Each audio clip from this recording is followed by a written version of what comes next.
Ghislain, আর তারা জাহান্নামে কোনো খাবারও পাবে না গিসলিন খাবার ছাড়া, একমাত্র গিসলিন খাবার তাদের হবে। গিসলিন কাকে বলে এই সম্পর্কে কয়েকটা মত আছে, আপনাদেরকে তাফসীর ইবনে কাসির থেকে পড়ে শোনাই। তার মধ্যে যেটি প্রসিদ্ধ মত সেটি হচ্ছে জাহান্নামীদের জ্বলে পুড়ে যে রক্ত পুঁজ হবে, বের হবে সেই রক্ত পুঁজ,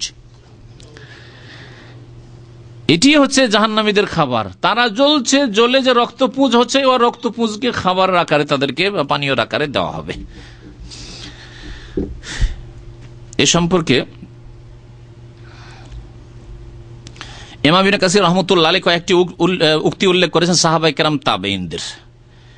গিসলিন সম্পর্কে কাতাদা বলছেন, কাতাদা প্রখ্যাত তাবেঈ বলছেন, হুয়া শাররু তাআমি আহলিন নার, জাহান্নামীদের সবচেয়ে নিকৃষ্ট খাবার গিসলিন।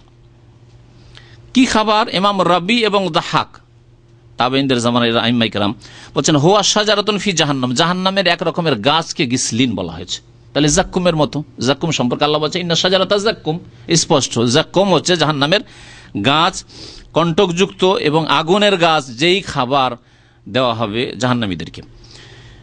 শাবিব ইবনে বিশর ইকরামা থেকে বর্ণনা করেছেন, আর ইকরামা প্রখ্যাত তাবেঈ ইবনে আব্বাস রাদিয়াল্লাহু তাআলা আনহুমা সাহাবী থেকে বর্ণনা করেছেন, কাল আল গিসলিন আদ-দাম ওয়াল মা ইয়াসিলু মিন লুহুমিহিম, রক্ত এবং পানি পুঁজ যা জাহান্নামীদের গোশত থেকে প্রবাহিত হবে তা খাবার। সেটি বললাম যে ইবনে আব্বাস রাদিয়াল্লাহু তাআলা আনহুমা সাহাবায়ে কেরামদের মধ্যে সবচেয়ে বিখ্যাত মুফাসসির ছিলেন। নবী করিম সাল্লাল্লাহু আলাইহি ওয়াসাল্লাম তাকে দোয়া দিয়েছিলেন, বিশেষ দোয়া, আল্লাহুম্মা আল্লিমহুল কিতাব, আল্লাহ তাকে কিতাব তাফসীরের জ্ঞান দান করো, ও ফাক্কিহু ফিদ্দিন, এবং দিন সম্পর্কে ফিকহ দান করো, দিনের জ্ঞান দান করো।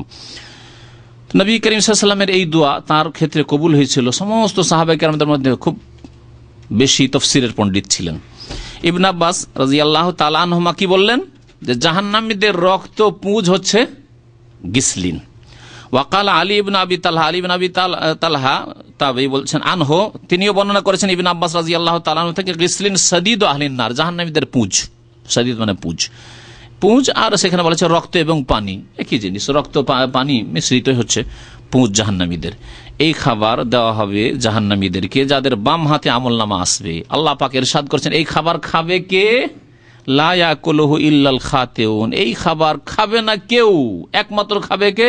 ইল্লাল খাতিউন, একমাত্র গুনাহগার পাপিষ্ঠরা।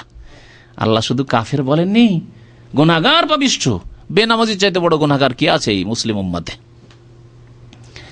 জেনাকারী, খুনি, সন্ত্রাসী, যারা সুদখোর, যাদের বিরুদ্ধে আল্লাহ যুদ্ধের ঘোষণা করেছেন, যারা সুদ খেয়ে মরবে বা সুদের ওপর টাকা নিয়ে সুদ দিয়ে দিয়ে মরবে, গরিব সেই জন্য সুদ খেয়ে না চলবে না, তার সুদের ওপর টাকা না নিলে চলবে না, তাকে সুদের ওপর টাকা নিয়ে বিদেশ আসবে। কে বলেছে বিদেশ আসতে?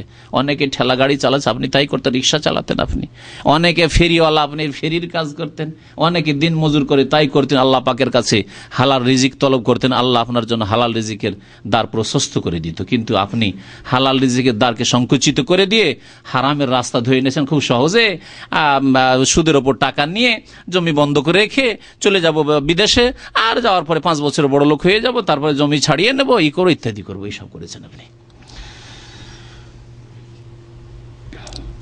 আল্লাহ পাক বলছেন যে এই খাবার, এই পুঁজের খাবার খাবে গুনাহগাররা, গুনাহগারদের খাবার হবে।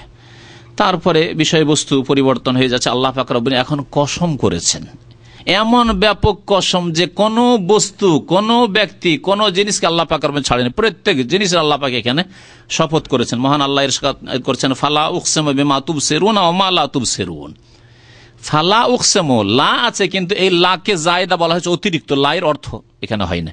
কোরআনে কারীমে এইরকম অনেকগুলি আয়াতে লা উকসিমু বলা হয়েছে, কিন্তু লা মানে এখানে না নয়। যেমন সূরায় শুরু হয়েছে লা উকসিমু বিয়াউমিল কিয়ামা, মানে কি?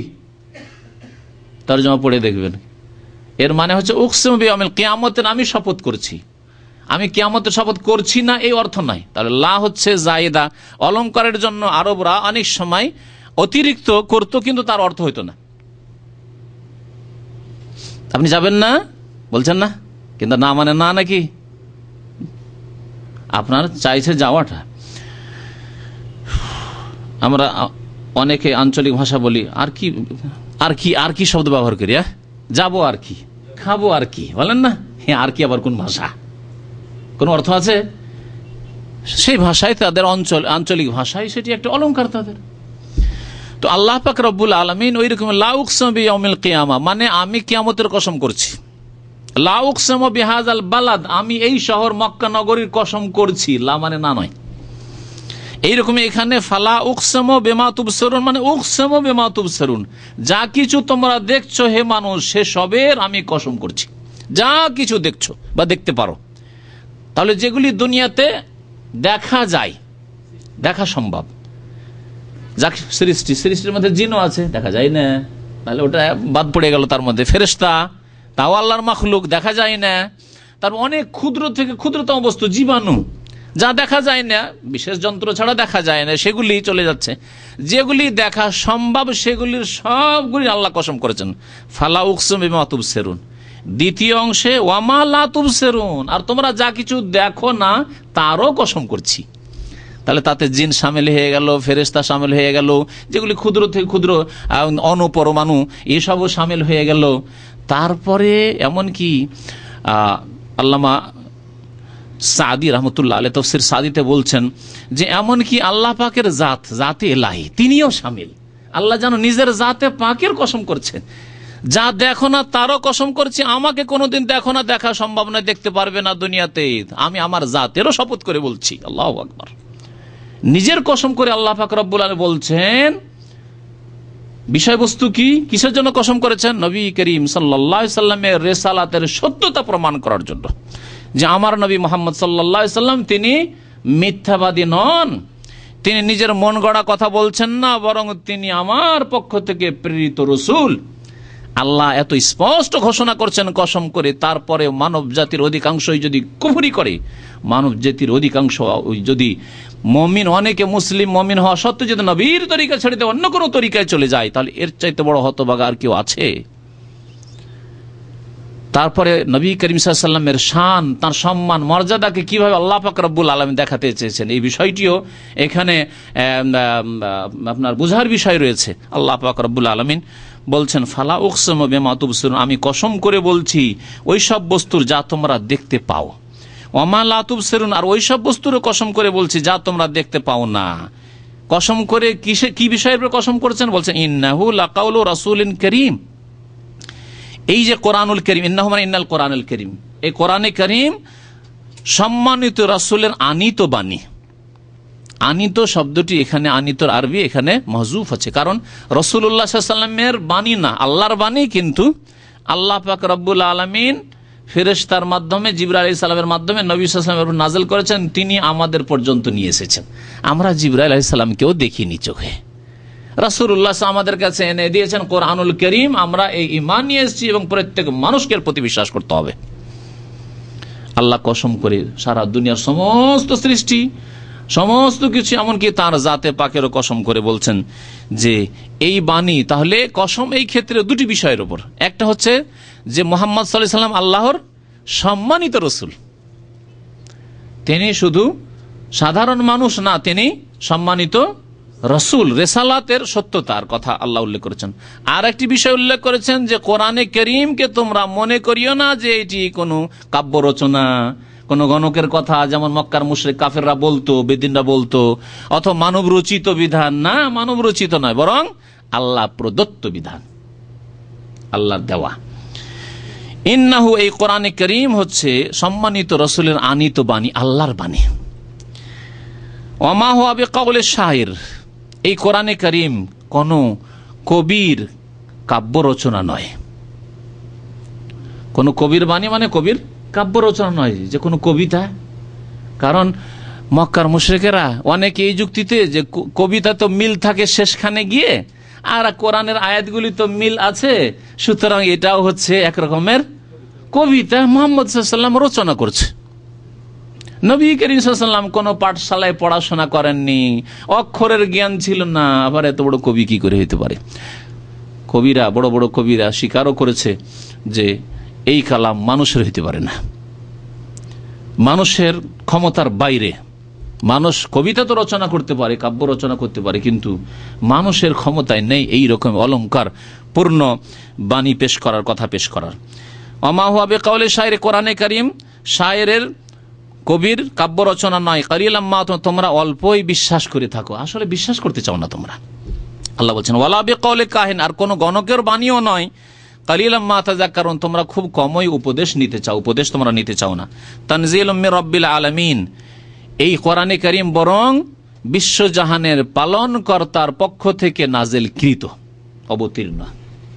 তাহলে এই তানজিলুম মির রাব্বিল আলামিনকে ইন্নাহু লাকাউলু রাসূলিন কারীমের সাথে লাগিয়ে দেন, সম্মানিত রাসূলের বাণী, আর আবার বলা হচ্ছে রব্বুল আলামিনের পক্ষ থেকে নাজিলকৃত।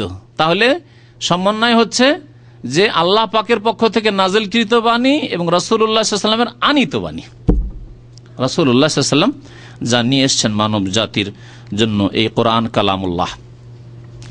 তারপরে আল্লাহ পাক রব্বুল আলামিন মানব জাতিকে জানিয়ে দিচ্ছেন, আরবের মুশরিকদেরকে যারা কোরআনের প্রতি ঈমান নিয়ে আসছিল না, রাসূলুল্লাহ সাল্লাল্লাহু আলাইহি ওয়াসাল্লামের প্রতি বিশ্বাস করছিল না, তাদেরকে আল্লাহ বলছেন যে নবী মুহাম্মদ সাল্লাল্লাহু আলাইহি ওয়াসাল্লাম এত আমার প্রিয় এবং আমার সম্মানিত রাসূল, তার সার্টিফাই আমি করছি, তারপরেও তিনি যদি নিজের পক্ষ থেকে সামান্য কিছু সংযোজন করে দিতেন, কিছু কথা যদি বাড়িয়ে দিতেন, তাহলে তাকেও আমি ছাড়তাম না।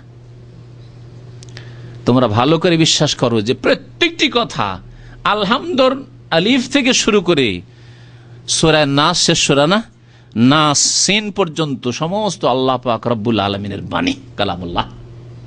আল্লাহ পাকের আসমানি সিলেবাস তোমাদের কল্যাণের জন্য পাঠানো হয়েছে, তোমাদের জীবনের প্রত্যেকটি ক্ষেত্রে বাস্তবায়ন করার জন্য, কাজে পরিণত করার জন্য। তো আল্লাহ পাক রব্বুল আলামিন বলছেন তানজিলুম মির রাব্বিল আলামিন, তারপর বলছেন ওয়ালাউ তাকাওয়ালা আলাইনা বাদাল আকাবিল, যদি কোনো কথা আমার সম্পর্কে বানিয়ে বলতেন কে? মুহাম্মদ সাল্লাল্লাহু আলাইহি সাল্লাম। শুনে রাখো, মুহাম্মদ সাল্লাল্লাহু আলাইহি সাল্লাম আমার এত প্রিয় বান্দা, আর যাকে বললাম রাসূল করিম, সম্মানিত রাসূল বললাম, আল্লাহ এই করিম যে রাসূলের গুণ কে বয়ান করেছেন? আল্লাহ কোরআনে বয়ান করেছেন। আমার সম্মানিত রাসূল হওয়া সত্ত্বেও যদি তিনি নিজের পক্ষ থেকে একটি কোনো কথা বানিয়ে বলতেন, লা আখাযনা মিনহু বিল ইয়ামিন, তাহলে তার ডান হাত আমি ধরে নিতাম, ডান হাত আমি ধরে নিতাম। কাউকে শাস্তি দিতে হলে হঠাৎ করে ধরে, এরকম ধরে না, লা আখাযনা মিনহু বিল ইয়ামিন, তার ডান হস্তকে আমি ধরে নিতাম। সুম্মা লাকাতানা মিনহুল ওয়াতিন, অতঃপর তার ওয়াতিন নামক শিরাটি আমি কেটে দিতাম। ওয়াতিন শিরা কি? ওয়াতিন এমন এক রগ, যেই রগ মানুষের হৃদয় পর্যন্ত গিয়েছে, সেই রগটি ছিঁড়ে গেলে সাথে সাথে মানুষ মারা যায়। আজকাল মেডিকেল সায়েন্সে প্রমাণ করেছে যে কিছু শিরা আছে, হ্যাঁ, যে শিরাগুলি যাচ্ছে আপনার হৃদয় পর্যন্ত, কল্ব, হার্ট পর্যন্ত। এই হার্ট পর্যন্ত যেই শিরাগুলি যাচ্ছে এত গুরুত্বপূর্ণ, আপনার হাতে আছে, পায়ে আছে, অনেকগুলি আছে না শিরা, উপশিরা আছে। এগুলি যদি কোনোটা বন্ধ হয়ে যায়, কোনোটায় যদি আপনার কোনো ডিফেক্ট হয়ে যায়, কোনোটায় যদি কেটেও যায়, তারপরে কেটে গিয়ে রক্ত পড়লো, কিন্তু তারপরে বেঁচে আছেন আপনি, তাই না? কিন্তু যেই রগগুলি হৃদয় পর্যন্ত, হার্ট পর্যন্ত গেছে, সেগুলি যদি একটি ছেড়ে যায়, তাহলে মানুষের সাথে সাথে হার্ট অ্যাটাক, যাকে বলা হয় হার্ট অ্যাটাক, হৃদরোগ।